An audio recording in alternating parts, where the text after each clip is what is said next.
All right, did y'all refresh? Yes, sir. King, let's go. Roland, can you hear me? Yeah, I hear you. Do you mind if Mike starts us off with prayer No, after fine. you? We'll do that. We'll do that. I just need to All right, we're make sure ready. we're We're up. live. All right, Keenan, we're live. We're live.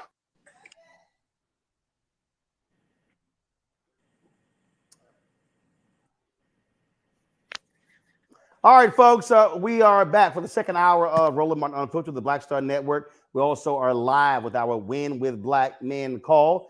We've got some great guests lined up. We're going to kick this thing off with prayer with my alpha brother, Mike Blake with Kairos. Mike, go ahead and get us started. Father God, we come to you at this hour to say thank you. Thank you for allowing us to be here once again. Thank you for the ability to be in your space. As we celebrate this anniversary on the March on Washington for Jobs and Freedom, let us recognize that our job is not done. Let us recognize that our pursuit for freedom is not done. So for us as Black men, we have more work to do, and we're excited to do that work in the legacy of Dr. King to Dr. Durley, and in the legacy of a Gilchrist and a Davis, and the legacy of a Wes Moore and Andre Dickens. Whoever the name may be, we say thank you. We thank you for those that have come together, for all that are here, from Women with Black Men and Collective, for Black Star Network, for Kairos. It is our moment. It is our time to step up and to lead once more. So we just ask for you to watch over, guide us, and protect us this day and every day. We ask this in your name. Amen. All right, then, Reverend Dr. Mike Blake, we appreciate that. Thank you so very much.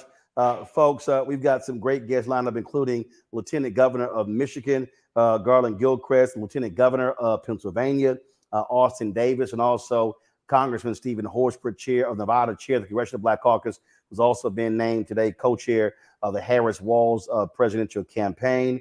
Of course, this is our Win with Black Men call. We've had a couple others before. But of course, we've been making this thing happen. I want to bring in right now Khalil Thompson, the executive director of Women with Black Men. Khalil. Roland, so good to see you. So good Yes, to sir. see you. How are you, sir? Great. I know, just wanted to send some prayers over to you. I know it's been an interesting week. So you're in our thoughts and prayers, brother. I want to start this call off by letting everybody know this is a monumentous occasion in history. Today, on August 28, 1963, was the March on Washington. We are all here gathered on this call tonight because we believe in the power of our voice and our vote.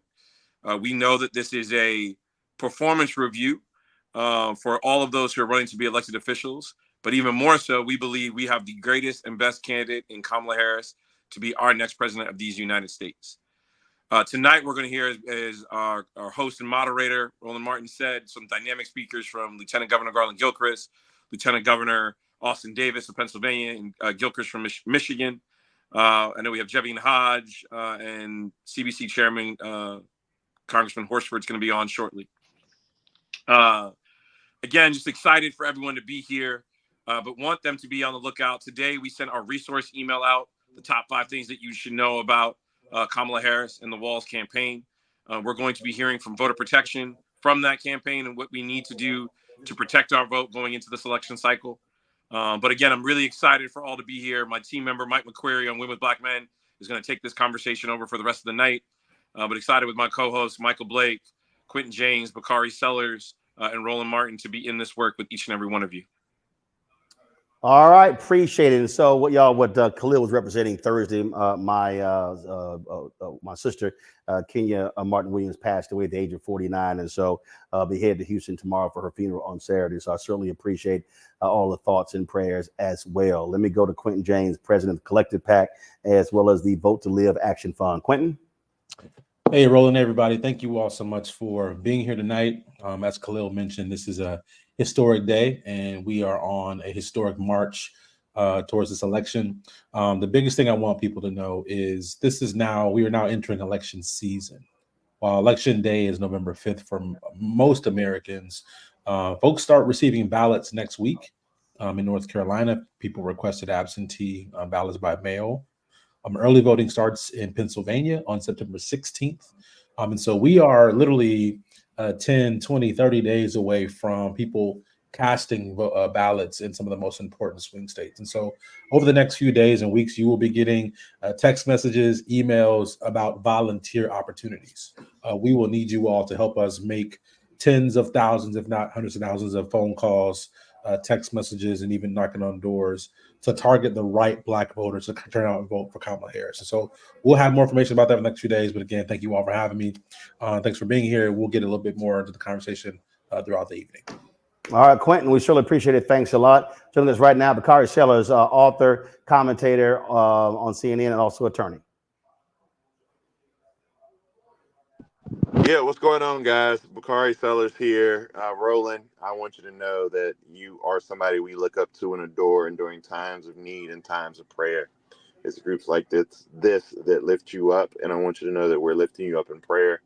I love you. I love your family, and I hope that you can feel my prayers probably won't make it all the way up, and so I'm going to have the twins pray for you tonight, so I make sure that we get through at least. I appreciate it. I love how we had Michael Blake out here praying as well earlier today. I won't tell him that I try to drink all the tequila in his club on last week at the DNC. But look, guys, the rubber's meeting the road right now. These calls have gone from, kind of kumbaya, this is our candidate, let's mobilize, let me tell you the reasons why, to activation. There are action items we must take. We must realize the deadlines to register people to vote. We must understand the early voting deadlines. We must gas up the buses, the church buses, the D9 buses, the showing up at the high school football games, the homecoming games, our alumni associations, all of those things. Now is the time where we must turn it up. I can tell you that I do believe that the Vice President of the United States is keenly aware of these calls and hopefully will be joining us in the near future. But regardless of what is happening on the campaign, we must continue to lift. I'll share one little nugget with you.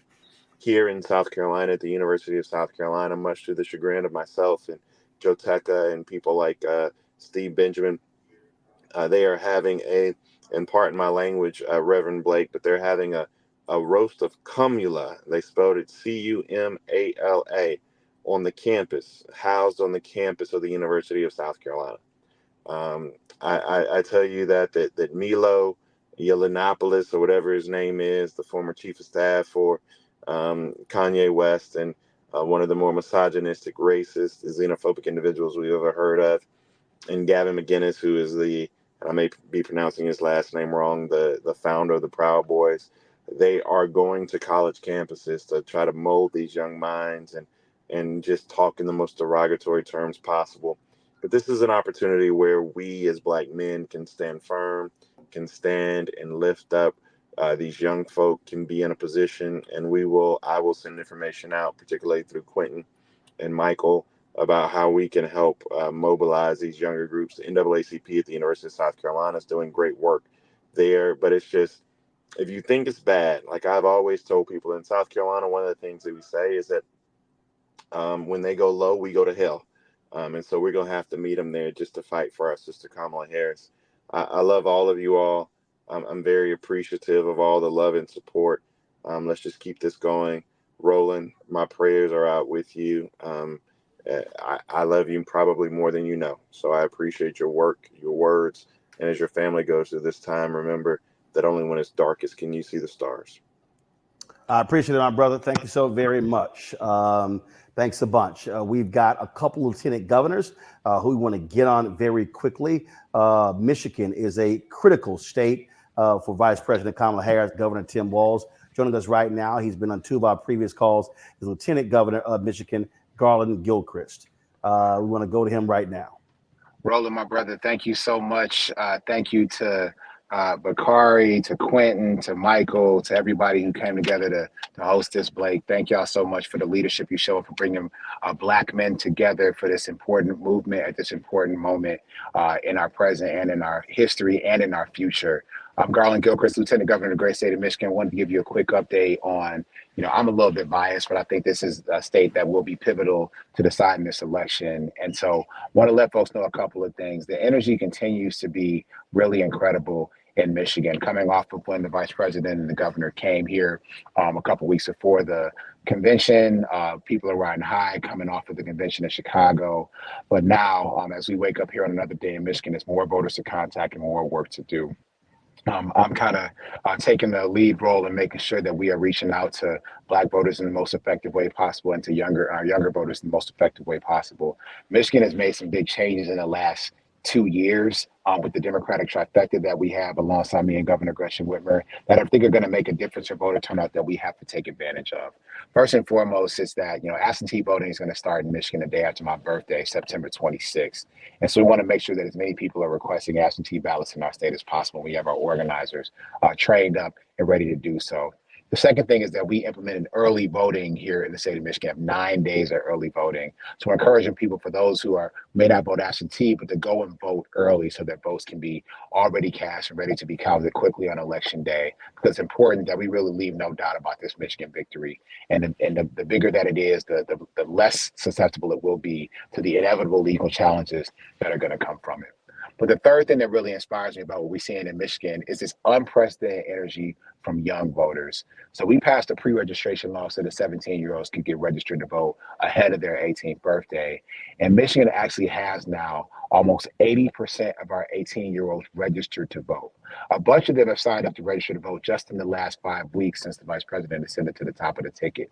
That's exciting because I think that most of those young people are coming in prime to vote for the vice president. But now we got to do the work to actually organize and meet them where they are and talking to them. And so I'm meeting those folks where they are all across the state of Michigan, in the city of Detroit, where I live, in places like Flint, Michigan, and Benton Harbor, Michigan, where a lot of Black folks live, but also in places in rural Michigan where these younger voters are hungry for a clean energy future that we can deliver them in Michigan and in America. So I'm really enthused and encouraged by that, but registered voters aren't good enough. We need to have actual voters, mobilized voters, engaged and informed voters. And the resources that come from a call organized like this one help us be able to build the team, to build the squad, to do the work, to reach the people, to have the conversations that frankly only we can have, to not have a generic conversation about voting, but a real conversation about power, a real conversation about the future, the future that you want to see, the way that voting can help you get there, that it is one step to take to seizing the power that you already have,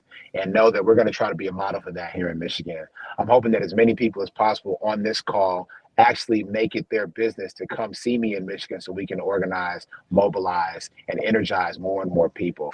I have events happening through September and October that I'll make sure that the team is able to make folks aware of. We've had surrogates coming in already, and we'll see more and more as we go forward. So just thank everybody for being open to that, willing to step in and stand tall alongside us here in Michigan. As Michigan goes, so will go the country, and we plan to go for Vice President Kamala Harris. So thanks, Black men, for stepping up and being you. Lieutenant Governor Garland Gilchrist, we surely appreciate it. Thanks a lot. Let's go to another lieutenant governor, folks, in a battleground state that is Pennsylvania. Joining us right now, Lieutenant Governor Austin Davis. How you doing, Doc? I'm doing great, Roland. Hey, great to be with all you brothers today. My condolences to you, keeping your family in my prayers as well. You know, it's great to see so many Black men energized and ready to mobilize for Kamala Harris. I have been so excited as I've crisscrossed Pennsylvania for the last few weeks talking about the vice president's message and what the great things she's going to do once we elect her to office. But, you know, we've been having real conversations, particularly with Black men who, quite frankly, feel like the system just doesn't work for them. And I think it's going to be important that Black men show up and talk about and talk to each other about how we can begin to solve some of the biggest problems in our communities, why we have to be engaged in the electoral process. I've been proud to chair the Black voters for Harris of Pennsylvania to help make sure we're turning out Black voters, not just in Pittsburgh and Philadelphia, but all across Pennsylvania in small communities like Erie and Chester and McKeesport and Aliquippa, because we know Black people live everywhere. I want to echo the invitation that my colleague LG Gilchrist gave. Pennsylvania is going to be a close state. We know that the last election was decided by half a percentage point. I believe this election is going to be equally as close. We really could use all hands on deck. I've been so excited to see the energy on the ground here in Pennsylvania since Kamala Harris ascended to the top of the ticket. We've had over 40,000 people sign up to register with the Democratic Party, sign up to volunteer with the Democratic Party in this election. So we are super excited to see the energy on the ground, but we need to translate that into doors. So if folks want to come to Pennsylvania, I want to meet you. I want to campaign with you. I want you to engage with us because as Pennsylvania and Michigan goes, the country is going to go. And it's so critical to make sure that we use every power in our resource to elect Kamala Harris. And look, the alternative isn't just a bad candidate. The alternative is Donald Trump, somebody who has openly espoused racist views, who has openly talked about taking America backwards, who we know what he did when he had 4 years in the White House, and that wasn't center of the concern of Black and brown people. So I'm proud to be with you all in this fight. I look forward to helping to lead us on to victory here in Pennsylvania. I believe we will win, but we have to do the work to get there. So thank you all for being here, and it's great to be with you all in this fight. All right, then, Lieutenant Governor Austin Davis of Pennsylvania, we certainly appreciate you joining us on this call. Just to give some folks perspective in terms of how we see these things changing. Polling data comes out all the time. And let me be real clear. When you look at this polling data, and we keep saying this over and over and over again, don't just get focused on polling data. Vice President Kamala Harris keeps saying, run as if we are behind. Run as if we're operating as underdogs. Fox News polling comes out, shows her up 2 points in Georgia, 2 points in Nevada, Arizona, showing down in North Carolina. Polls are going to change every single day. Not a single poll has ever won an election. What wins elections are when people show up, turn up, and turn out. And so those things have to happen. Also, understand what's happening in Texas. They moved some 1 million people in terms of off the voting rolls. So we want everybody who's watching and listening to check your voter status. Go to iwillvote.com. Check your voter status. We see these shenanigans happening in Georgia, in Florida, and other places. And so we want you to always protect yourself when it comes to voting. And when I say, folks, why our voting matters, I'm going to use the example of Wisconsin. I'm going to bring up former Lieutenant Governor Mandela Barnes of Wisconsin.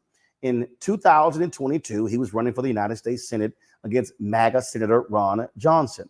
Well, what happened? In Milwaukee alone, it was a tight race. You had a lot of third-party groups and PACs who were pouring money into there, saying he wanted to defund the police, who were attacking Black Lives Matter, all those different things. 50,000 fewer people voted in Milwaukee. 50,000 fewer people voted in Milwaukee, just Milwaukee, in 2022 than the people who voted in 2020. Why am I saying that? Because many of us turn out in presidential elections. We don't turn out in midterms. Same thing happened. Obama gets elected in 2008. We don't show up in the 2010 midterms. 16 state legislatures flip. Republicans take control of governor's mansions, take control of one of the branches in the federal level. And then you begin to see all of these laws then coming out. Well, in Wisconsin, 50,000 fewer people voted in Milwaukee. Mandela Barnes loses to Ron Johnson by 26,000 votes. If those 50,000 people show up in 2022, we're not introducing him right now as former Wisconsin Lieutenant Governor Mandela Barnes. We'll be saying, here is U.S. Senator from Wisconsin, Mandela Barnes. That's why we must understand every single election is crucial. So let's go to Mandela Barnes right now. Hey, man, thank you so much for setting the stage. And I got on a little bit late, so if condolences are in order, please accept them from me. Didn't get to hear the situation, but know appreciate that it. Appreciate it. It's my sister who passed away, but go right ahead, my brother. Yeah, man, certainly sorry to hear that. I'm glad you set the stage. I'm glad you talked about my race and the importance of the context of where we are now versus where we were 2 years ago, because at this point, late August of 2022, I was way ahead in the polls, but unfortunately had been left behind. And there was just this battering of negative attack ads that went up on air from third-party groups. You mentioned the 26,000 votes that I lost by, the 1%. That all equaled to $26 million that my campaign was outspent by third-party groups. And these are the same folks that are lining up, planning to do the same exact thing to Kamala Harris. I was at the gym today. I saw it was essentially the same exact commercial from 2 years ago. They just took me out of it and put her in it. And they're going to try to do everything to distort her record. They're going to try to do everything to make a monster out of her. And that is why we have to stand up and mind the gap. That's why we have to stand up and show that we won't take this lying down. We won't take people just showing up to our communities trying to tell us who we are. And, quick shout out to lieutenant governors in Pennsylvania and Michigan, because you did leave out Wisconsin, the two of y'all, but that's okay. I'm here to say that Wisconsin is the most important swing state, the swingiest of the bunch, if you will, given the fact that Donald Trump won Wisconsin by about 20,000 votes. Joe Biden won Wisconsin by about 30,000 votes. As was mentioned, I lost my race by 26,000 votes. So very, very narrow margins. But when we show up, we win. And the way we get people to show up is through constant and sustained engagement. We have to make sure people believe. We have to make sure people trust us. We have 70 days to do so. Now, the energy is through the roof. As so many other folks will tell you, it is something magical that is happening right now, but it will not sustain itself. All this excitement does not sustain itself. It just won't exist because we want it to. It exists because we put in the time, the effort, the money, the resources, the blood, the sweat, and tears to get Kamala Harris over the finish line to become the next president of the United States of America. Now, we're all coming down from our DNC high, and I don't want us to feel that we had so much fun during the DNC, whether you were at home or whether you were at the United Center. I want you to think that we had so much fun and excitement that we can't get to work the next day. That next day is already here. And so for all the folks who are on this call right now, who know somebody who's still on the fence about whether it makes sense, whether it even matters if they show up to vote, we have to change hearts and we have to change minds. And the way that we do that is through organizing. That's how I got my foot into this arena, is through grassroots organizing. And I got elected to state representative in 2012, lieutenant governor in 2018, the honor of my life. But I can tell you it was the power of the people behind me that got me to either of those offices. And we are the people that have to show up with the power to elect Kamala Harris. So just want to say thanks so much for having me. I know we have iwillvote.com for more information to get folks involved and engaged. Want to just say thank you to Brother Blake, Quentin James, Bakari, everybody who helped put this together. I know I'm forgetting some names. I didn't even want to start saying those names, but thank you so much. But even more than the organizers, the people who are participating and the people who are going to go outside after you close the laptop and go make a difference in this election. Want to thank y'all. Mandela Barnes, we surely appreciate it, bro. Thank you so very much. Folks, I told you a little bit earlier in terms of the latest polling. Fox News poll shows in Arizona, 50-49, Harris over Trump. Georgia, 50-48, Harris over Trump. Nevada, 50-48, Harris over Trump. North Carolina, Trump, 50-49 over Harris. Now, when you look at those Senate races, you see much wider margins. And so you see literally 8 to 10 to 15 points for the Democratic senators running in those states compared to the presidential race. And so the reason why that's important, the United States Senate is crucial because if Democrats hold onto the United States Senate, that's how they'll be able to confirm federal judges. 200 federal judges have been confirmed under Biden-Harris. 58 of those federal judges are African-American, 37 Black women, 21 Black men. More Black female appellate judges have been appointed and confirmed by Biden-Harris and by the Democratic Senate and all previous presidents combined. When you see what's going on today, the Supreme Court made a decision regarding a Biden student loan program. When you look at a federal judge making a ruling when it comes to the abortion pill, when you look at a federal judge making another rule, making multiple rulings regarding various Biden policies, we have to understand federal judges are crucially important. The Congressional Black Caucus has been pushing hard for Senator Dick Durbin to move on those federal judges, but also on those U.S. Marshals, those U.S. attorneys that have been appointed. And Congressman Stephen Horsford of Nevada, who chairs the Congressional Black Caucus, has been very outspoken about that. He's bringing him up right now. He also has just been named co-chair of the national campaign, Harris for Walls. And Congressman Horsford, to that particular point, again, just underscore for people who don't understand the connecting of the dots in politics, why when you talk about winning and victors goes, the spoils go to the victor, why we must understand that holding the Senate is crucial, because when you have U.S. attorneys, they're prosecuting under Biden, Harris, and Kristen Clark in the Department of Justice these hate crime cases. They're prosecuting redlining cases. They're putting these cops and these jail wardens and corrections officers in prison for heinous acts against folk. And so we can't just be so locked in the presidential race. We got to realize those U.S. Senate races are just as important. Well, good evening. It's great to be with you, Brother Martin. It's good to see you, Brother Blake, and all the organizers, and to the brothers that are on tonight.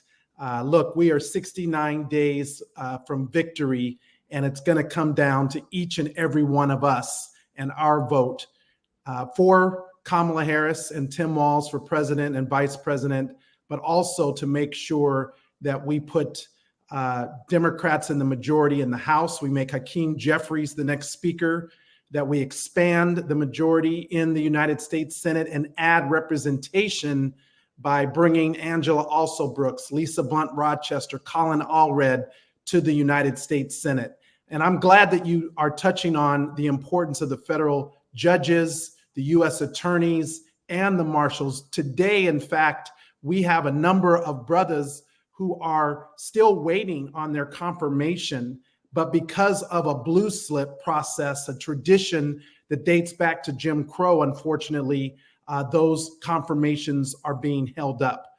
We know federal judges and how important those are, but those are lifetime appointments. U.S. attorney and federal marshals serve at the pleasure of the president and only during the term of the president. I'm proud to have been named today, in fact, as a national co-chair for the Harris-Walz campaign. And it's not about me, but it's about the fact that we need to have a seat at the table when we're talking about issues that are important to the Black community and to Black men specifically. As chair of the Congressional Black Caucus, we have been working throughout this Congress to develop our own agenda around Black wealth and economic prosperity. I'm proud that we've joined forces with Vice President Kamala Harris in order to make this a centerpiece of her campaign. And the fact that she's already announced a number of the provisions of her economic plan that speak directly to lifting up Black communities, as it will lift up all communities. By building 3 million more homes in America, bringing down the cost of rent and making housing more affordable, something that is really important to Black men as we provide for ourselves and our families. Making sure that we pass a new child tax credit and increase it to $6,000 per child for families with young children. That is something that is incredibly important, because under the Biden-Harris administration, when Democrats were in control, we lifted 50% of Black children out of poverty through that child tax credit. Those $300 a month checks per child, that was Biden-Harris and Democrats in Congress. And under Kamala Harris, she has already proposed to increase that to $6,000 per child for young children. Also, her focus on entrepreneurship and making sure that we protect the tools of opportunity, particularly for business owners who are trying to grow their business by pursuing more contracts, by getting more access to capital at a time when Trump's Project 2025 would defund the Minority Business Development Administration, defund programs under the SBA, defund venture capital firms like the Fearless Fund. Kamala Harris and Tim Walz are committed to expanding those tools of opportunity and making sure that we have access to capital and contracts both in the private and the public sector. So I know we have more work to do, but we have to get across this finish line this November. I am one of 4 what we call frontline members in the Congressional Black Caucus. It's me, Don Davis, from North Carolina, Amelia Sykes from Ohio, and Johanna Hayes from Connecticut. We also have 4 additional what we call red to blue candidates: Janelle Bynum out in Oregon, Shamari Figures in Alabama, and of course, Mondaire Jones in New York. These are opportunities for us to win what are currently red districts, turning them blue, making the majority in the House, which will mean Hakeem Jeffries becomes the next speaker, the first Black speaker of the House of Representatives, and we return 5 CBC members to full committee chairs over a number of key important committees, including financial services, homeland security, education and labor, foreign affairs, and of course, agriculture. But in addition to that, 30 members of the Congressional Black Caucus become chairs of subcommittees over every major jurisdiction. Now, why is this important? Because when we want the president to get something done, you've got to have members in the House who have power of the gavel to bring those bills up, to pass them out of the subcommittees or the full committees, to bring them to the floor where Hakeem Jeffries will be the speaker, to get them to the Senate so that we can get them across the finish line and to the president's desk. None of that happens unless we turn out and vote. So I'm encouraging all the brothers out there to make sure that we're not only registered to vote, that we've checked our registration, that we make sure that it's active. You can do that by going to iwillvote.com, making sure that everyone in our family, in our businesses, in our place of work, and our place of worship are registered to vote. And then we mobilize people to get out to vote. Finally, let me just say that it's not only about voting, but it's also about holding those of us who are elected accountable once we are in office to move the agenda. And I do understand the importance of having a Black wealth agenda. That is what the Congressional Black Caucus has been working on, and we'll be ready on day one with Democrats in the majority and Kamala Harris in the White House to move that agenda forward. So let's get out there. Let's make sure that we win this and then win for our people going forward. So thank you all for allowing me to jump on. Please visit me at stephenhorsford.com. I'm one of the battleground districts that we also have to win out in Nevada. We're going to do that with all of your support. All right, then. So we certainly appreciate that, Congressman Stephen Horsford, my alpha brother, chair of the Congressional Black Caucus. Thanks a bunch.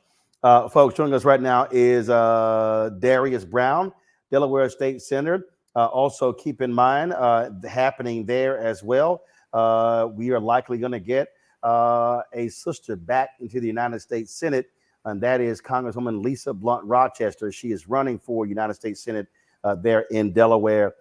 And so we can't wait to support her in that effort. So if y'all in Delaware, make sure you cast your ballot for her. Let's go right to State Senator Darius Brown. You there?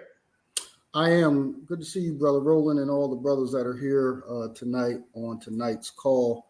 I want to talk a little bit about our politics and why our politics are local and the impact that it has when we elect African Americans in state legislatures, when we show up to vote as Black men, and how that enhances what's going to happen with Vice President Harris, but also the majority in the United States Senate and House.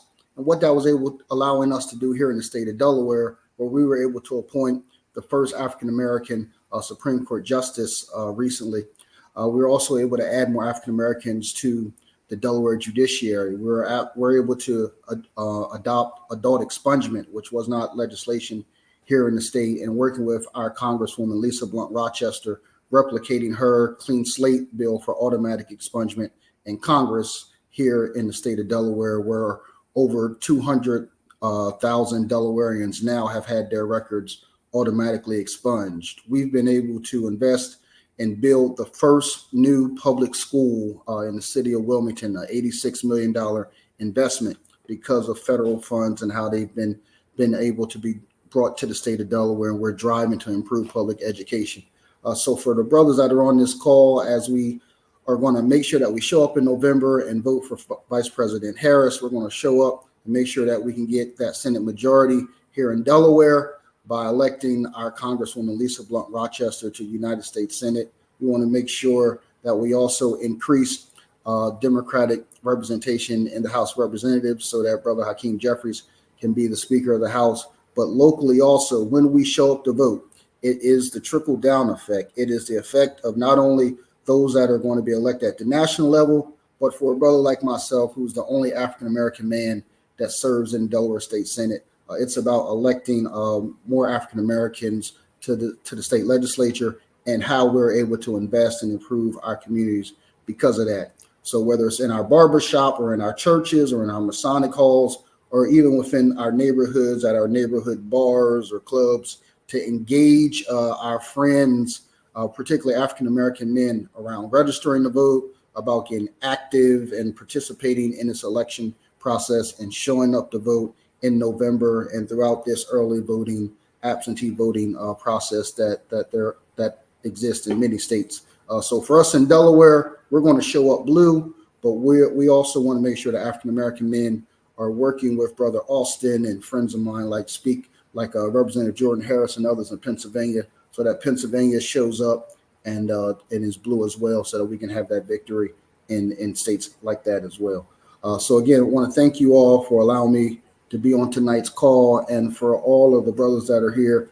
Just want to reemphasize that to this election, we're going to make sure that we elect Kamala Harris as the next president of the United States, but also we're going to ensure that we have representation at the local and congressional level as well, which is so important to us.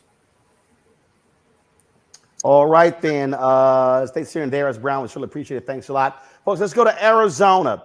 Former Arizona State Representative Jevin Hodge, he joins us right now. That, again, is another one of those battleground states on the presidential side, but also on the U.S. Senate side as well. Jevin, go right ahead. Roland, thank you so much for having me here today, and it is a great honor to be here with you. I want to start by saying I'm giving you my love and my condolences. We're with you, brother. We're uplifting you, and we're wrapping you in love and prayer. Just know that we got your back, as you have always had our back. My name is Jevin Hodge, former state representative from the great state 48, Arizona, where I have served as the former vice chairman of the Arizona Democratic Party. And in 2022, my congressional seat in Scottsdale, Arizona was the 6th closest seat in the country. Like my brother, Mandela Barnes, my seat was decided 8 days after the election, and it was decided by 3,197 votes, which is less than 1%. So when you believe that your vote doesn't matter, when you think that your vote doesn't matter, I, Mandela Barnes, we are living proof that every vote matters. And here, let me break it down for you here in Arizona. Just recently, you might have seen on TV, Vice President Kamala Harris and Governor Tim Walz hosted the largest political rally in Arizona history, clocking in over 15,000 people. They tried to say it was fake news. No, I was there. The energy was popping. It was live. And let me just express that importance. In 2020, President Biden won Arizona by a margin of 0.03%. And let me just tell you this, that was 10,457 votes.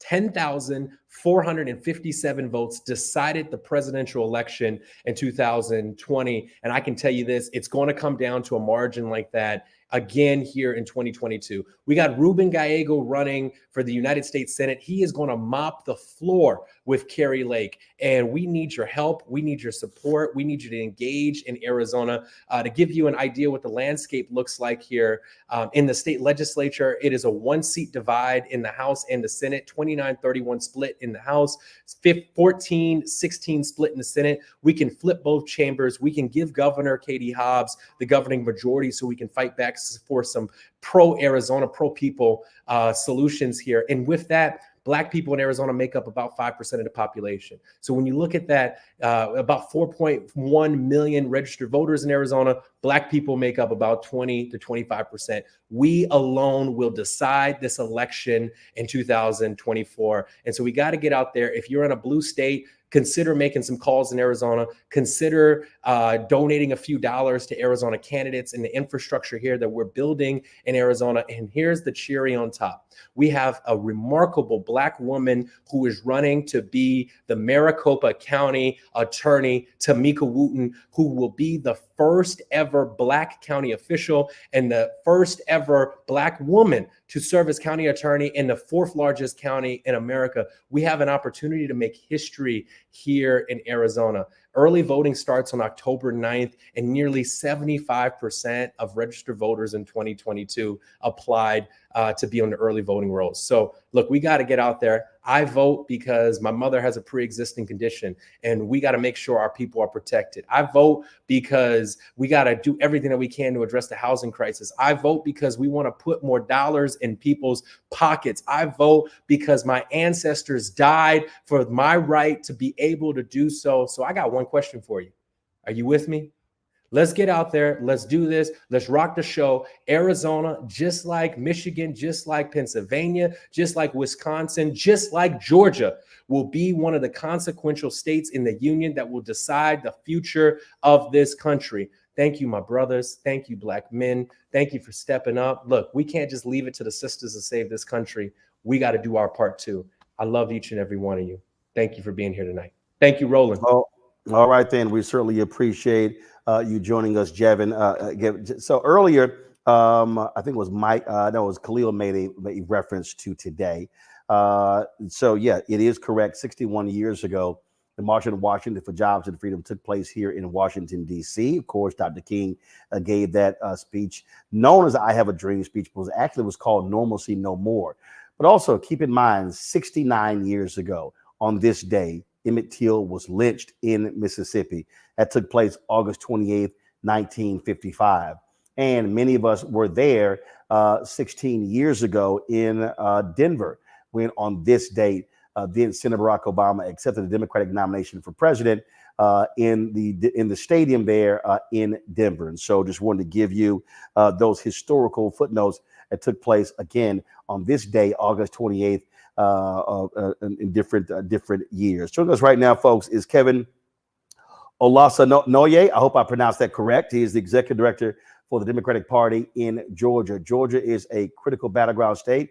Vice President Kamala Harris, Governor Tim Walz, they are there in Georgia today, touched down today. They had some events in different parts around Savannah. They will be holding a rally in Savannah, Georgia tomorrow. And of course, Savannah, Georgia is the hometown of Georgia United States Senator, my alpha brother, Raphael Warnock. So let's go to Kevin. Kevin, you're on mute. It's only taken 4 years. There you go. Where the movement is, Raylan. Thank y'all for having us tonight. I appreciate it. Kevin, hold on, Kevin. I didn't hear you. You said it only took 4 years for what? I said it only took 4 years for me to find where the mute button is on a virtual call. I appreciate you. Our hearts and our thoughts and prayers are with you and your family. Thank you to our brothers who organized the call. I'm honored to be on here tonight. Look, I'm here for 3 reasons. The first reason is my Black son, Elijah, who will be 4 years old next year. And I just don't want to have the talk with him, the talk that we brothers have to have with our sons about what we're supposed to do whenever we have an interaction with law enforcement. I want him to live in a world where he can do and say as he please, like his white brothers and sisters do as they please with law enforcement, and they can make it back home safe at the end of the day. My second reason is my daughter, Destiny. She's almost 2 years old. And, I want her to live in a world where she doesn't make 75 cents on the dollar as her Black brother or her white brothers and sisters. And I want her to live in a world where she has the ability to make choices about what happens with her body whenever she wants to. Because I just believe that there's not enough room for a doctor in the same hospital room as her and all the people that she wants to make those decisions. And 3, I'm in it because I don't believe that I get to sit on the sidelines when it comes time to building the future that I believe that we should have as Black people. and as Black men. I believe that everybody, every generation is called to roll up their sleeves and put their hand on the arc of the moral universe to bend it towards justice. I don't believe it happens on its own. It happens because each of us step up to the plate when the time is necessary to put our hand on it and force it to bend. So I'm really excited about the work that we're doing in Georgia. I'm really excited about everything that we got going on here. Don't believe the polls. Don't believe what you hear on television. We are going to win the 16 electoral votes for Kamala Harris and Governor Walz in Georgia in 2024. In 2020, they said we couldn't do it. They didn't believe us. In 2022, they said it was a fluke. We weren't going to be able to get it done. And time again, we have shown in Georgia, we set the trends. We did it even at the convention, right? We broke the roll call. We broke the internet. It's broken forever. It'll never be the same again. That's Georgia. That's how we do it. That's how we believe we're going to have to do it. We think big, we dream big, but we also put in the work. There are 175 people on the ground here doing work in Georgia. There are 25 offices happening open all over the state of Georgia. We are doing the work to do two things. First, we're going to organize ourselves into a victory. And second, we're going to protect that victory at the courthouse steps, right? So that means... Kevin, can you do me a favor? Can you explain to folks, because get what the VP and Governor Walz are doing. I was there on the ground for Warnock in 2020, 2022, where, again, a lot of folks want to focus on Atlanta. But the reality is the reason they won, the reason, remember, Purdue came within 0.3% of actually beating Ossoff. And the reason Biden-Harris won is because Black folks were mobilized in non-Atlanta areas. And that is, the focus was on Jonesboro, Statesboro, Albany, Athens, Savannah. And so what I need people to understand is we don't need everybody and their mama organizing in Atlanta. That's needed. We need maximum turnout in the Atlanta metro area. We've got to be hitting the rural parts of Georgia where there are lots of Black people to make sure that we are running up big numbers there too. Yeah, Roland, I think the plan here in Georgia is three approaches, right? You're absolutely right. 70% of the state's population lives in the metro Atlanta area. So we got to win there. We got to run up our numbers there, which means our Black sisters have to show up. But yes, our Black brothers have to show up too. And at the Democratic Party of Georgia, I learned this from my brother, Quentin James. We don't call them low propensity voters. I don't believe in that. We call them low investment voters. I believe the reason why some of them don't vote is because we don't spend the time trying to talk to them and meet them where they're at. So in Georgia, that is what we're doing. That's a critical part of the puzzle. I also believe there is a very small sliver, if you can believe this, Roland, of the population of the electorate that is legitimately on the fence on this election. They either don't know Kamala Harris and her record, or they know Donald Trump and they think that because he sent them a stimulus check in 2020, that everything was all good on his watch. And we got to talk to those people and remind them what it was like to live in Donald Trump's America in 2019 and 2020, right? America fired this guy for a reason, and we're going to have to remind those folks why we did that. But then absolutely, Roland, I'm calling it the 5% plan, and that's everywhere outside of Metro Atlanta. We just need 5% more raw Democratic vote out of every place that Donald Trump and Herschel Walker won by 10 points or more, and here's what that means. That means Kamala Harris wins by a mile. That means Stacey Abrams is the governor of Georgia right now. That means Charlie Bailey is the lieutenant governor of Georgia right now. That means Jennifer Jordan is the attorney general in Georgia. It means that there is a Democratic majority in the House and in the Senate in Georgia. And what that means is that Georgia is not one of the only 9 states in America that hasn't expanded Medicaid, that doesn't have a plan to feed hungry kids, right? There are real implications for all the work that we're doing. And that's why we're hustling. That's why we're working so hard to make sure that we do everything we possibly can. So when you see the vice president and the governor doing a rural tour in Savannah, it's not by accident, right? They understand the numbers as much as we do. They have to go to the places where the votes are. There's a small place in South Georgia called Valdosta. Most people around the country don't even know where that is, but that is a small town in South Georgia that Raphael Warnock won in 2022. And it is the reason why he is, again, a United States Senator. We're going to have to win in places like that in order to be able to be successful, right? And that's the plan, right? We squeeze every ounce of toothpaste out of the tube in Atlanta, but we show up everywhere else that matters. And we remind people who are legitimately on the fence about what it's going to take and what the plan is for where we're going.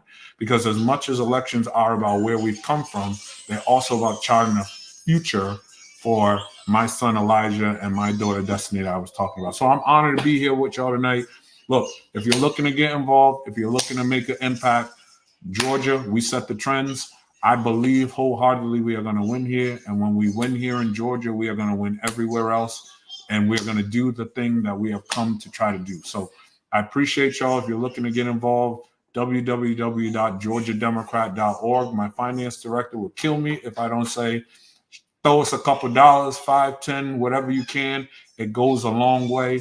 When this election is over and most of the country is going away, we got $4 million worth of lawsuits ahead of us to try to protect the win that we earn, right? Because we know that Republicans are going to do everything they can to try to snatch this win away from us. And we're going to need the resources and the help from people on this call and everywhere around the country. I'm honored to be on here. Thank you, thank you, thank you for all y'all are doing. I've been watching. I can't believe y'all raised all that money that y'all raised a couple of weeks ago. I'm here with y'all in spirit. Just know it. And I appreciate the opportunity. Thank y'all. All right. Kevin, we appreciate it. Thanks a lot. Let me remind all the brothers as well who are on this call. About $1.5 million was raised. About $1 million went to the campaign, but $450,000 is going directly to various Black male organizations. When we were at the convention at the Collective PAC brunch, Quentin James announced those groups, and so we're going to do that a little bit later. Once we get towards the end, going to have Quentin name those groups again that they're receiving those grants, who are going to be doing on the ground work to specifically turn Black men out. Folks, a little bit earlier on Roland Martin Unfiltered, I talked to rapper Yellow Pain, who in 2020 did a video called "My Vote Don't Count," and he said that he was one of those folks who didn't understand how voting was connected, not just where everything is not just the presidential race, but all going from the top to bottom, bottom to top. And so in case you have not seen that video, he did it with 7th Streeter. I want to play that for you because every single one of us should be grabbing this video on YouTube. You should be downloading on your phone because he's speaking to a lot of brothers and sisters who do not understand politics, who do not understand how these things are connected. So Keenan, roll it.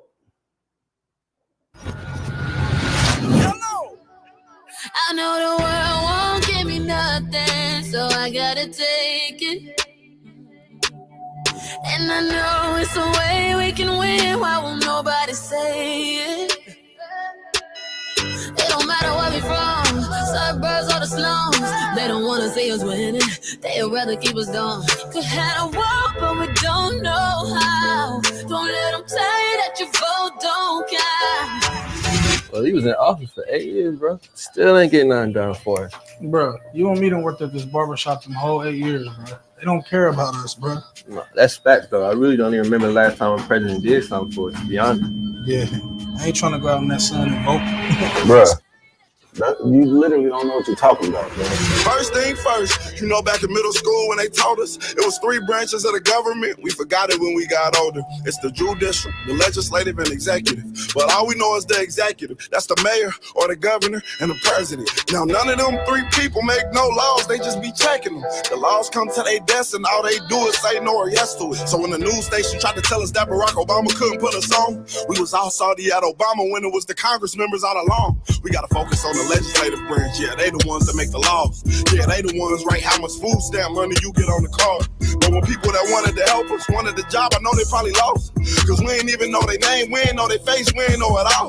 So the Congress or the State House, that's legislative, they make laws. So what we want from the president is what they do. Okay, y'all? See, they election every 2 years, but we don't never even go to those. The Congress, they can raise minimum wage, but we ain't even really know it though. So you know how back in 2008, when we all voted for Obama, we was all supposed to go back in 2010 and vote for the Congress. Cause they the ones make child support laws. They the ones choose if your kids at school get to eat steak or corn dogs. The state house make the court calls. So if the country failed, then you can't say it's them, it's your fault. Cause y'all ain't know to vote for Congress members that was for y'all.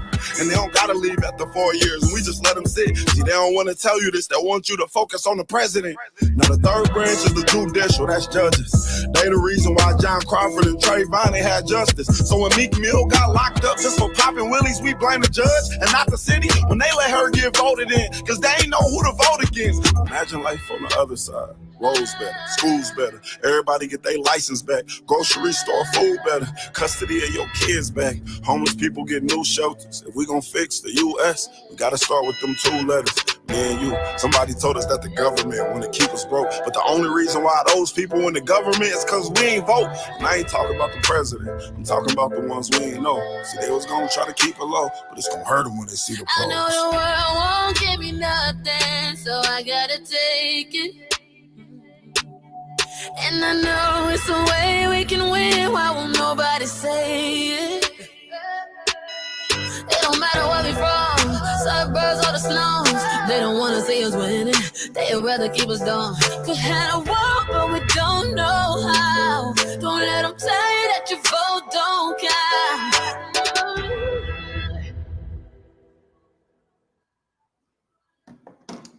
Again, folks, that's important because we need to be messaging to as many people as possible how these dots are connected, because come November, there are numerous races on the ballot: presidential, U.S. Senate, U.S. House, gubernatorial, state rep, state senators, county commissioners, district attorneys, state school board of education, local school boards, city council, DAs, district judges. I mean, you name it. And so all of those things are important. Folks, let's go to Meredith Horton. She's the National Director of Voter Protection for the Harris-Walz campaign. How did a woman sneak on this call? Hey, Meredith, how you? Don't tell. Well, thank you for the invite, Roland, Michael, Khalil. I am, in fact, honored to be on this call for a number of reasons. One, I am the woman who snuck onto the call. And two, of course, it is always wonderful to be in the company of engaged, energized Black men. I do this work and come to this call in the name of my late father, all the way through to my brand new nephew, Theo, who was born in Atlanta on June 27th this year. So really, really honored to be here. My name is Meredith Horton. I am the National Director for Voter Protection and Access for the Harris-Walz campaign. It feels good to say it. Here in headquarters, we can all feel the energy of this moment, of supporters like you all, of volunteers, hopefully like you all as well, who are really powering this campaign. Last week during convention, it was the biggest organizing week of the campaign. We had volunteers sign up for nearly 200,000 new shifts. That is awesome and powerful. And we really must keep that momentum going because voting season is here. In North Carolina, the state will start mailing ballots to voters on September 6th, literally right after Labor Day, right around the corner. In Pennsylvania, in some counties, voters can begin voting as soon as September 16th.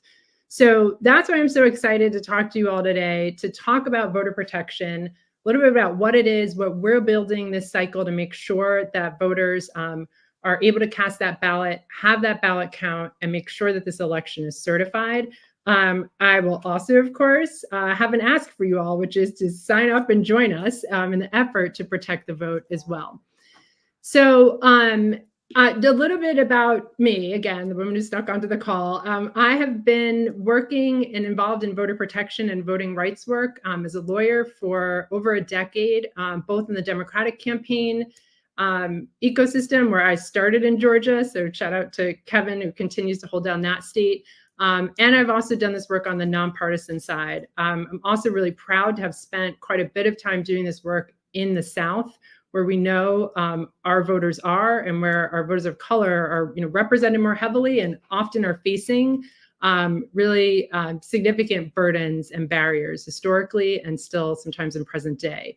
So for me, doing this work means this is how I engage in the project of democracy. So in order for all of us to really see that thriving, inclusive, multiracial democracy that we deserve and that we continue to demand, it does require, as I know others on the call have said, all of us to figure out how we can plug in. For some of us, that looks like campaign work. It looks like running for office. It looks like dedicating your work to your energy to doing this work for nonprofit organizations. And it also is just as important to plug in to democracy by going and casting that ballot, making sure your neighbors and family members have checked their registration and know how to register. All of that counts. All of that is really important. And we're excited to find places for all of you to plug in to the campaign. So just to talk a little bit about our candidate and our ticket, which we are very excited about. So we know that Vice President Kamala Harris and Governor Tim Walz are fighting for the people, for our freedoms, for our future. We've also seen that Donald Trump is only fighting for himself. So this is why it's so important and exciting to support this ticket.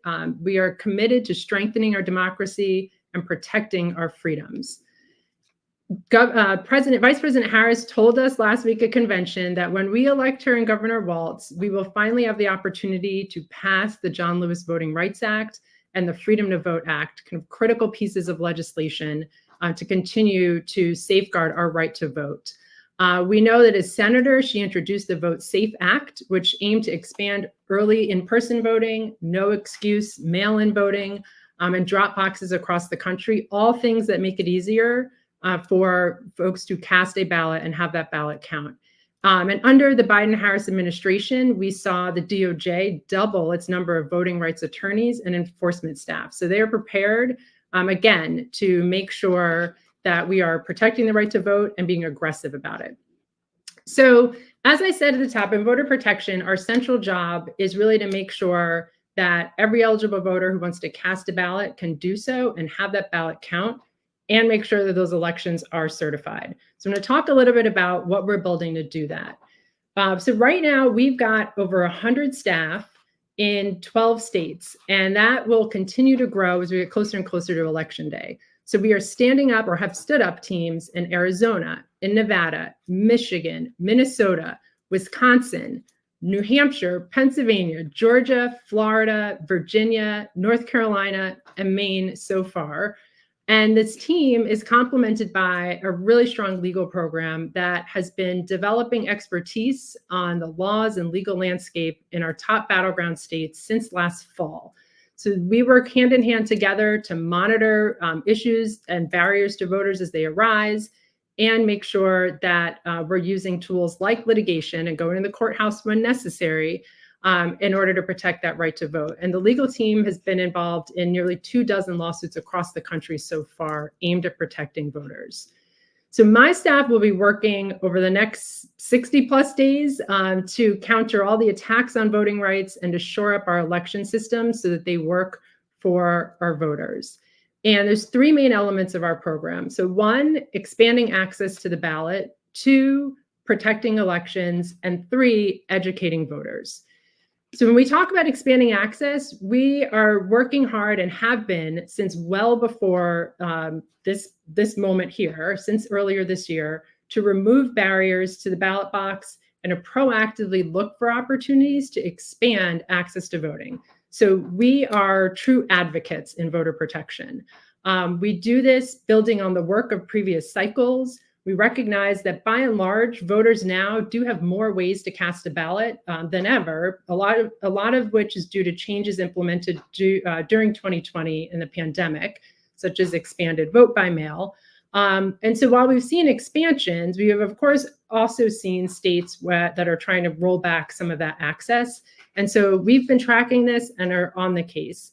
To give you a few examples, in Georgia, for months, MAGA Republican members of the state election board have been laying the groundwork to try to block certification of the 2024 election if Donald Trump loses. Just another effort to try to steal the Georgia election like Trump tried to do in 2020. we are taking proactive steps to stop them and protect the integrity of our elections. So, for example, just this week, the DNC, the Georgia Democratic Party, and the campaign all sued the state election board in Georgia to prevent them from upending the mandatory certification of election process that Georgia law requires. And they tried to do this just weeks before voting begins. But no, again, we are on the case, taking them to court to prevent that from happening, so that when you cast that ballot and we get through election day, that those elections are all certified as they are legally required to be. In North Carolina, we know that early voting is really popular, particularly among communities of color. We have been advocating for early voting sites for months, to making sure that there are locations that are accessible to all voters. We continue to follow up that those locations, to make sure those locations are not eliminated as we get closer in time to voting. In Nevada, we are working with voters whose mail ballots have been rejected in the past for mismatched signatures. So sometimes when the signature on your ballot doesn't match the signature on file with the elections office, your ballot ends up rejected. We've been working directly with voters to update their signatures so their ballots are less likely to be rejected this fall. And in Michigan, another example, we are advocating for more satellite clerk's offices with the hope that additional locations can help eliminate long lines that college students and others tend to face historically in that state. And those are concerns that we are addressing similarly in other states as well, where they're arising. So that expanding access piece, again, has been going on since early this year, and we'll continue that work and that advocacy work right up until the end of the election. So the second main element is protecting elections. This is work we've been doing for decades. So we will be on the ground to protect voters as they cast their ballot. This is the real part of the program where we mobilize thousands and thousands of volunteers across the country. And I'm hoping many of you sign up to join our programs in our battleground states. This is a poll monitoring program in part and a hotline program. Our poll monitoring program puts individuals just like you all out in polling places across the country. So we make sure that you are trained, that you are supported by resources both in hand and back in boiler rooms and campaign offices. But those poll monitors really become our eyes and ears on the ground to ensure that voting is safe and fair. These volunteers are absolutely critical to our campaign. They are able to tell us, for example, if there's a 3-hour line in Fulton County polling location on a Sunday, is it because there's a long line of excited Harris Waltz voters who came out as part of a huge Souls to the Poll effort? And so folks are hyped, they're excited to vote for Democrats up and down the ballot. Or is that really long line there because 4 out of 7 voting machines inside the polling place have malfunctioned and the county's tech team is taking too long to respond? Either way, we're on the case, but as a poll monitor, you're really our source of information that's close to the ground to let us know what's happening with the conduct of elections in real time. So it's a really powerful network of volunteers that provides information to the campaign to make sure we can fix problems as they're happening if we didn't get to it before it happened. Lastly, we will also really focus on educating voters. Voter education, so critical this cycle. As we continue to see mis and disinformation, as we kind of consider the impact of AI on voting information, it is really, really important that voters know they have accurate, credible information on where to vote, when to vote, and how to vote. I'm so excited to see I Will Vote and the hotline running across the bottom of the screen, because it's exactly where I want to send you all and where I encourage you to send your communities, your networks as well for that accurate information. I Will Vote is available in multiple languages, as is the hotline as well. So we will make sure through voter protection, also working with our digital teams, our comms teams, to really push out resources so folks know where to go for that credible information. So those are really the three sort of pillars of our program. Again, also supported by post-election work as well. We'll make sure that our poll monitors are monitoring not only just the voting period, but the counting of ballots as well. And we, along with our legal team, are really preparing for all the way through the certification process. So now is the time when I ask you all, or I let you all know how you can get involved with our program. So voter protection. Yep, you got about 60 seconds. Go ahead. Okay, great. So voter protection is something that anyone can do, whether you're a lawyer or not a lawyer. I'm going to drop links in the chat to show you how to get involved and how you can sign up. We have poll observers, we have hotline volunteers where you're providing information to voters, answering their questions, and other roles as well. And we would love to see you out there. It is one of the most rewarding things you can do. And you build your own knowledge about voting and the conduct of elections that you can share forever with your communities and with your families. So we really hope you'll join us and get this win for Vice President Harris, Governor Walz, and Democrats up and down the ballot. All right, then, Meredith, we certainly appreciate it. Thank you so very much. Again, the campaign is doing this. Lawyers Committee for Civil Rights Under Law, they're doing the exact same thing. There are other outside groups as well. And so there's a whole lot going on to protect folks' right to vote. I know the National Bar Association is also mobilizing and organizing as well. And so all of that is relevant and critically important. We appreciate it. Thanks a lot. Folks, we're only going to have about 4 more minutes here. So what I want to do is I want to go pull up Quentin James and Mike Blake to give us some final thoughts. Also, keep in mind, everybody on this call, we're going to be doing these calls between now and the election. We're going to be bringing on other guests, giving you relevant information, sharing information with you, such as voter registration deadlines by state. Because it's creating not just because there are 2 deadlines. You've got general registration deadline. You got absentee ballot deadlines, and so we're going to be having those for you. We're also going to be sharing with you when early voting starts and when it ends, because we do not want folks to wait for election day. If your state has early voting, we want you to be able to get out there and vote early. So let's go to Mike Blake and Quentin James. Brother Martin, I'm actually on the move right now, about to go do a hit, but I wanted to make sure to show everybody this. Let's not forget what today is. The anniversary of March on Washington for Jobs and Freedom. As a reminder, they had 10 demands to lay out for our people, policy demands. And shout out to those forefathers and our ancestors and those that are still with us who did the work. You know, Reverend Dr. Gerald Durley, who says, if I can, you can. And so I hold this up as a reminder of the work we have to do, not just tonight, but every night. As we celebrate the anniversary of the March on Washington, brothers, we are doing something special. Remember, we had 54,000 on our first call. Now we got work to do. So please check your registration status. Please go and volunteer in your offices. Make phone calls, knock on doors, donate, mobilize in all the ways that you can right now. iwillvote.com will show you how you can get connected. But remember, as you heard throughout this call, voting does not start at the end in November. A lot of voting begins in about 3 weeks. So if we don't see you before then, focus on what's going on for Labor Day. Vice President Harris will be in Michigan. Focus on what's happening across the country at CBC. Of course, we'll all see you all in DC, but we need people to get ready and never forget what today is, our March on Washington anniversary. It reminded us about jobs and freedom. This is what we do when Black men come together. Shout out to Bayard Rustin. Shout out to Dr. King. Shout out to John Lewis. So all those that open up doors. But let's also honor our sister, Dr. Dorothy Irene Height, who allowed for spaces for brothers like us to be able to do what we're doing right now. To Roland, love you, brother. Grateful for you. We bless your family and all that's happening. And we are all in this together because we got work to do. Let me turn over to Brother Quentin James for all that he's doing right now.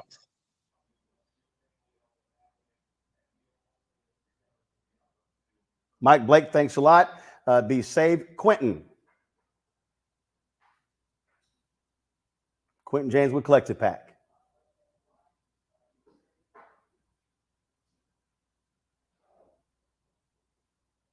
All right, we got Quentin there. Let's pull Quentin on in. He'll be our final, he'll give us some final marching orders before we close this out. Quentin? He's not here. All right, so Quentin is not there. So I'm going to go and close this out. First of all, let me shout out to my man Desmond Meade, Florida Rights Restoration Coalition. I'm rocking their shirt, Let My People Vote. They, of course, were successful in getting the state amendment passed, allowing 1.4 million formerly incarcerated folks there to be able to get their right to vote back. Folks, those battles continue in Nebraska. They actually had a bill that was passed that was restoring the voting rights of some 7,000 folks. But the Nebraska Attorney General and the Secretary of State just declared on their own law to be unconstitutional. They're now in court. And so I had, of course, segment on my show yesterday about that. So please check that out. So you need to understand these battles are happening all across the country as Republicans are trying to shave as many votes as possible. They want to restrict folks because they are on record as saying if more people vote, they lose. Literally, Texas Attorney General Ken Paxton used a false report from Maria Bartiromo on Fox News to raid the home of an 87-year-old Latina in Texas. LULAC is calling for the Department of Justice to investigate. He did an interview with Steve Bannon where he literally said he stopped the absentee balloting that was taking place in Harris County. He said that if that had went forward, he said Trump would have lost Texas.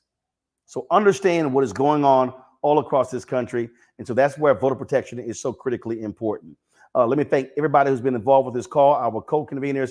And again, over the next 70 days, you're going to have more calls. We're going to have posters on. We're going to have people talking exactly what's going on, fundraising, polling, all that information so you can be fully equipped when it comes to this election. Don't forget to be sure to register with winwithblackmen.org. Please do that so we can have your data so we can let you know via text message, via email, what is going on. You also have right there, how do you give? Remember, when you're giving, you get to choose whether you want the money to go to the campaign or you want the money to be used for grassroots groups, because we have to be activating on the ground. We know there are critical battleground states. Again, Wisconsin, Pennsylvania, Michigan, North Carolina, Georgia, Arizona, Nevada. But you see what's happening. Look at expand the map. Critical races in Florida, races in other states as well. So we cannot ignore. We can't only focus on the top of the ticket. We got to focus on all those down ballot races. So we're maximizing our power. My goal is very simple. I say this all the time on the show. We want to be maximizing where at least 70% of all eligible Black voters are casting ballots. At least 70. We do that, we can win tons of races. Do y'all realize Texas has the largest number of eligible Black voters in America? The largest number. We've got to be maximizing that number. Also, speaking of Texas, when Beto O'Rourke ran against Governor Greg Abbott in 2022, 75% of voters under the age of 30 did not vote. So we got to tell millennials and Gen Z, use your power, not just on Instagram, not just on TikTok, use your power at the ballot box. So folks, that is it for us. Let me thank all of our co-hosts as well. Let me thank all of you. Don't want to hold you long, folks. Appreciate y'all being on this call. And until next time, we'll see you on Win with Black Men. Y'all take care. Holla.